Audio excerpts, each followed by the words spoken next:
Welcome back to All of It on WNYC. I'm Allison Stewart. This hour, we're talking about three people who have shaped the history and culture of New York City. We'll hear from longtime New York One personality and correspondent George Whipple about his new documentary, Whipple's World. When photography went digital, I decided I wanted to make movies. Pretty damn ambitious. Went to NYU Film and Television. Made the worst movie in the history of mankind. Unwatchable. It had Tama Janowitz in it. It had Academy Award winning actresses in it. It was so bad. So I decided, if you can't do it, report. And later, a deep dive into the life and career of Governor Mario Cuomo in the new documentary Mario. But first, let's get things started with a woman who made sex education, well, sexy. Robin Byrd. In the 80s and 90s, if you turned on public access television in New York late on a Wednesday night, you would find The Robin Byrd Show. Robin used her platform to encourage sex positivity and entertain her viewers. She reduced the stigma surrounding sexuality. During the AIDS epidemic, she became a key source of sex education, encouraging her viewers to practice safe sex and use protection. All with a big grin, a great laugh, and a barely there bikini. Clothes were optional for guests. A new HBO documentary dives into the archive of The Robin Byrd Show and follows Robin as she begins to engage with her own legacy. The film is titled Bang My Box, The Robin Byrd Story. It's available to stream now on HBO Max. In a moment, we're going to hear from Robin Byrd herself, but first, my conversation with filmmakers Jillian Gunther and Stephanie Schwam.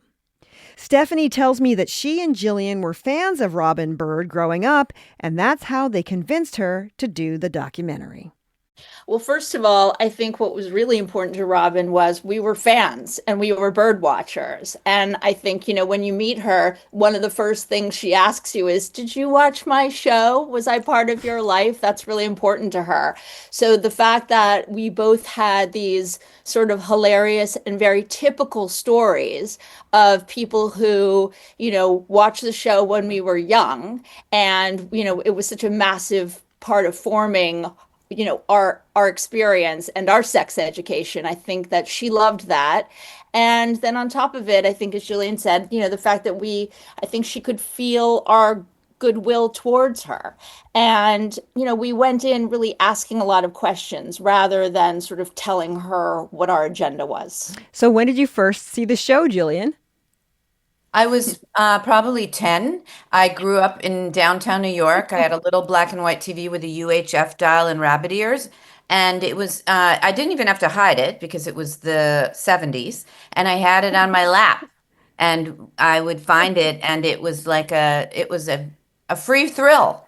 And it was very exciting, and it didn't feel dirty or yucky. It felt like a kind of, she's really celebrated burlesque, and she really appreciated people's talents. And you really felt that the way she spoke with people, we, in our film, Annie Sprinkle, who was a downtown New York performer, she was celebrated. She came on and she said that everyone loved to go through the show and see, and present their work. And so she really treated it like work. And, as everyone was an artist and human. So that took away the feeling of a scary voyeurism.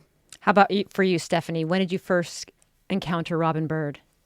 For me, it was probably around the age of 12, and I would travel with my mom to New York when she had business here, and she would have business at night and leave me in the hotel alone with the remote control. So I found Robin, and it was just like, it was the most fantastic thing ever. I mean, the story that I always tell is the first time when I was little and I snuck porn, I was so scared, and I was like, oh my God, what is that man doing to that woman? And then when I saw Robin, it was like, wait a minute, this is so joyful and everyone's naked. And this is what that looks like. Oh my gosh. And I think I was really struck by the joy of seeing the bodies move. And there was just no shame at all. And I think, when we talk about Robin, we talk about this idea that shame was just like off the table, in Mm-hmm. what she did. She wanted people to feel loved and no one should be harmed. And that was her entire ethical framework. There was no moralizing, there was no agenda. It was just beauty and joy. One thing you get about Robin is how much tape of her there is, and she has it. Going through that tape, Jillian, what did you find that surprised you? I think primarily we were quite surprised that she had all 600 tapes in her New York apartment and in three storage spaces. And she had not taken it out at all. So in order to look at these tapes, they had to be baked in a process so that the humidity was taken out of them before they could play because they're old. So we actually had to choose very carefully because we couldn't afford to bake all Yeah. of the tapes. We chose about 40 tapes. And we had to do that by talking to her about who had appeared, what coincided with what history we wanted to tell. So it was a very specific sort of paper cut before we went in and handled the actual archives. I think it was surprising that she had been so political without meaning to be political when we saw the material. We call her an accidental activist. And she wouldn't call herself political either, but she was a body positive, sex positive, pro free speech, pro safe sex before any of that language even existed. Jillian, what was New York about Robin Byrd and the Robin Byrd Show? Um, God, I would say that, she's pre-Giuliani, pre-algorithm, pre-platform. She was local public access. She really made that show for her local community, but that was the so-called capital of the world, New York City. So that became something that was spread, all over. But I think I can't imagine a childhood without her in it. She was, doing her own drum. I know somebody just wrote an article and said she was the something about millennials, but we really think of her as a Gen X darling, Hmm. and I think she's iconically part of our childhood and growing up because of the lack of rules. It was, there wasn't a lot of money in New York then. Mm-hmm. There was, and it was the Wild West, and public access was the Wild West.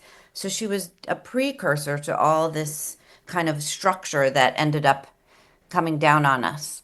Stephanie, Jillian kind of answered this, but I want to ask you this. In Yeah. what ways was the Robin Byrd Show a product of its time, and what ways was it ahead of its time?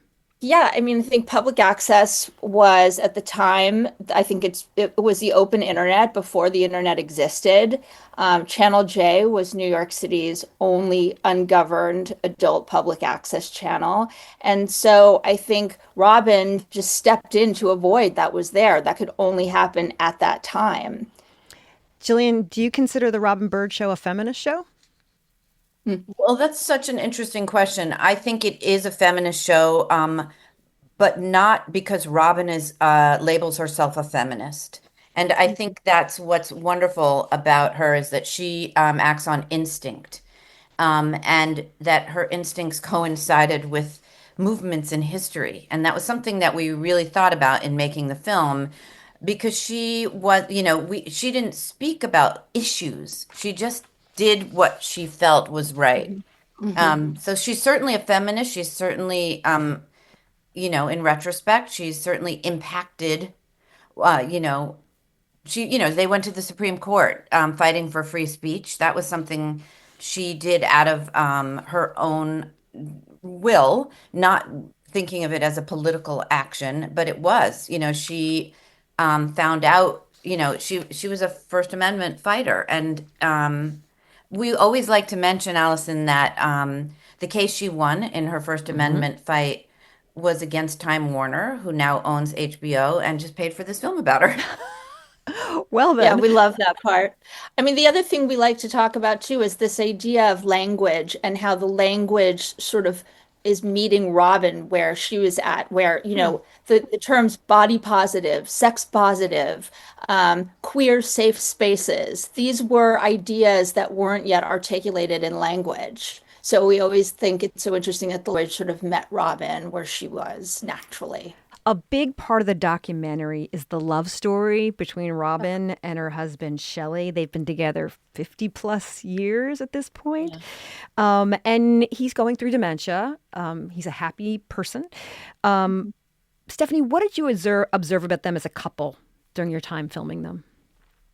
Well, they were just magic. And we think about Shelley as being sort of the gift from the universe, because I think when we thought about making the film about her, we didn't know about Shelley the way, and nobody knew about Shelley.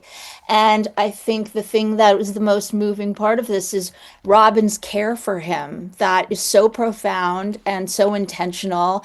And, I don't think she looks at it this way, but it's wonderful payback for a lifetime of them together where he supported her and he made everything possible for her. So that story was just so unbelievable. And, I think Jillian and I both as lovers of romantic comedies and loving Hmm. of that tradition, the idea that we had this kind of Jewish New York rom-com to sort of, lace through the film was such a gift for us. And we feel like it really took things to the next level. Robin really began to dedicate part of her show to safe sex education, but she made it sort of accessible. What was unique about her approach to sex education, Jillian? She really spoke about it from, from observation and from being within the community. She thought she was taking care of her community. That was her approach. It wasn't about being on a soapbox. She talked about safe sex on TV when the government wasn't talking about it. And when we started to, we actually set up a bird call hotline for people to call in and tell their stories like this. And we were overwhelmed with stories from people in the gay community who said that they felt she had saved their lives, that she says in the film that she saw people and she thought and she wanted to remind everybody to use condoms. She showed demonstrations in a very happy-go-lucky way on how to make a dental dam out of a condom. Like she really was very inclusive and no shame involved. And I think, what she meant to the gay community was more profound than we could have even imagined. It was different as little kids watching TV and seeing a sexy, funny lady. But then to have this open up like an onion and see the impact she had was really, really profound for us to get to tell that part of the story and to learn about it. That was my conversation with directors Jillian Gunther and Stephanie Schwam, and now Robin Byrd herself, who began our conversation with a passionate call to support public radio. Hello, Allison. How are you? Hello, NPR. I love NPR. We need more public radio. We cannot fight enough to keep it. Public radio, the voice of the people. Love it. Thank you, Robin, for the shout out. We appreciate it. What was it like to have filmmakers in your home asking you questions about this time in your life? They weren't just any filmmakers to me. Mm. They were the filmmakers that I allowed in my home. As you will see in the film, I didn't let anybody in my home because my home became an office warehouse where I have my tapes and my equipment, where I did all my editing and transferring and uploading all the technology. And then one day I said, I'm an analog girl and I'm going to stick to that. And all this digital stuff I can't keep up with. Understood. But Understood. they were my girls. They were the ones. And I was reluctant, and it took a little breathtaking setback of my situation there, and I went, nope, the story has to be told. When you initially started this show, um, what were your goals? What did you want to achieve with the Robin Byrd show? Well, I didn't like what was on television late at night before you went to sleep, but have those bad dreams the news of the day. So I wanted to turn you on and tuck you in and give you fun and fantasy and relaxation after a day of hard work, or a day of some. I was like the entertainer's entertainer as well. So some people were coming back from their jobs as servers, bartenders, performers, in Broadway shows or at the cabarets. And I was there to turn you on and tuck you in. Robin, you are a producer on this show as well. I'm producer, director, in front of the camera. I'm a camera person when the guests are on, in front of the camera dancing. Yep. I'm the editor. I'm the babysitter. I'm a jack of all trades, a Jane of all trades. When did you first realize that you had become a New York celebrity? Well, I'm a native New Yorker. So the minute I was born, I guess I was, you know, that's the old saying by Frank Sinatra, if you can make it here, you can make it anywhere. So why bother leaving? And I had such a great platform to the um, audience and the community. So, I mean, I'm ahead of my time. I just Yeah. did what I wanted to do. I didn't do it for fame. I did it for the love of people and for the love of myself. You know, you give love, you get love. And this movie is almost like a love letter to me because they really got the essence of everything that I've done, and I'm like, wow, I did all that. What do you hope the legacy of the Robin Byrd Show is? Well, there's so much: safe sex, sex positivity, body consciousness of your own, you know, be comfortable in your own skin. There's so much. You to freedom of speech. Don't let anybody tell you you can't do anything. As long as you're not hurting yourself or somebody else, you can do whatever you want, as long as you're not breaking a law or hurting someone. And there's just so much that be your own person. Don't care what other people think. I never cared what anybody thought because they had told me I couldn't do this, I couldn't do that. And because they told me I couldn't do this and couldn't do that, I went out of my way to do it all.